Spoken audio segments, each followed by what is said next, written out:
فەرهاد پیرۆزە هەندێکی داتە زانکۆی سەلاحەدین ئەو شتە بوو کە ئێکتراحە بکرد.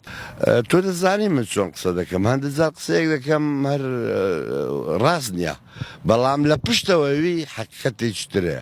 حەقیقەتەکە ئەوە بوو کە من حەزم دەکرد دیارەیەک بدەمە زانکۆی سەلاحەدین گرنگە زۆر. فەرهاد پیرۆزە هەندێکی داتە زانکۆی سەلاحەدین ئەو شتە بوو کە ئێکتراحە بکرد.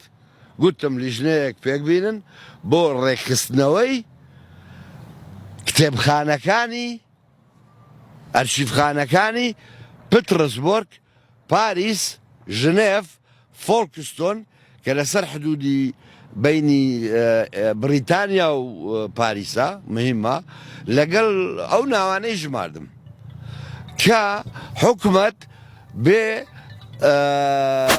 بچێ ئەو کتێبخانانە ڕێک بخاتەوە بۆ ئەوەی نەک تەڵەبەی کورد بەس، نەک مێژوو نووسەکان بەس، هەموو کوردستان ئیسفادەی لێ بکات. چۆن ڕێکی بخاتەوە؟ بە شێوەیە کە ئەمە بزانین چۆن وەسیقەیەک لەسەر کورد دەبینینەوە.